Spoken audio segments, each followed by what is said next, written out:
መጀመሪያ ለቴብል ኦፍ ኮንተንት የሚሆን ዶክመንት እናዘጋጅ።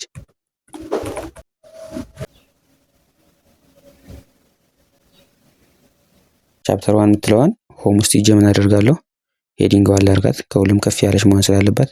ሌሰን 2 የምትለዋን ደግሞ ሄዲንግ 2 ላድርጋት። ሄዲንግ 3 ያልነበረችም አሁን ልክ ሄዲንግ 2 ስሰራ ሄዲንግ 3 ይመጣል ማለት ነው። ከዛ አክቲቪቲ 1ን ሄዲንግ 3 ላድርጋት። ከዛ ለእያንዳንዱ እነዚህን ኮፒ አድርጌ ልስጣቸው።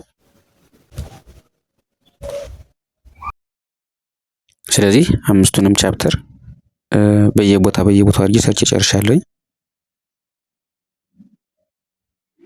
ስለዚህ መጀመሪያ ቴብል ኦፍ ኮንተንት ስሰራ ምን ማድረግ እችላለሁ? ለቴብል ኦፍ ኮንተንቱ መቀመጫ የሚሆን ብላንክ ስላይድ ክሬት ማድረግ እችላለሁ። ኢንሰርት ውስጥ ሂጅ ብላንክ ስላይድ። መጀመሪያ ቴብል ኦፍ ኮንተንት ስሰራ ከርሰሯ መቀመጥ ያለባት ቦታ ላይ ስለሆነ ቴብል ኦፍ ኮንተንቱ የሚቀመጠው ከርሰሯን ክሊክ አደርጋለሁ ማለት ነው። ለቴብል ኦፍ ኮንተንቱ አንድ ብላንክ ፔጅ ከፈለኩኝ ኢንሰርት ውስጥ ሂጄ ብላንክ ፔጅ ክሬት አደርጋለሁ።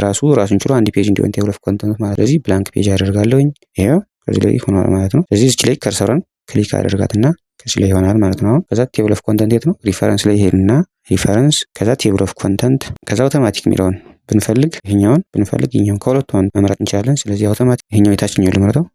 በዚህ መልኩ ቴብል ኦፍ ኮንተንቱ እንደዚህ ይመጣል ማለት ነው። ስለዚህ አሁን ቻፕተር 1 ፔጅ 2 ላይ ነው የሚገኘው ማለት ነው። ሌሰን 1 አክቲቪቲ 1 ያው በቻፕተር 1 ውስጥ ስለሚገኙ እንደዚህ ኢንደንቱን አስተካክሎ ያመጣልናል ማለት። በዚህ መልኩ ነው ቴብል ኦፍ ኮንተንት የሚሰራ። ከዚህ በኋላ ለምሳሌ ቴብል ኦፍ ኮንተንቱን ብንጨምር ብንቀንስ እንደዚህ ሄዲንግ እስካለ ድረስ ራሱ አፕዴት ያደርግልናል እና እኛ ሄድን አፕዴት ብቻ ማለት። ለምሳሌ እዚህ ላይ ቻፕተር 5ን ብናጠፈው መጨረሻ ላይ ያለውን ይሄን ብናጠፋ ይላጥፋ።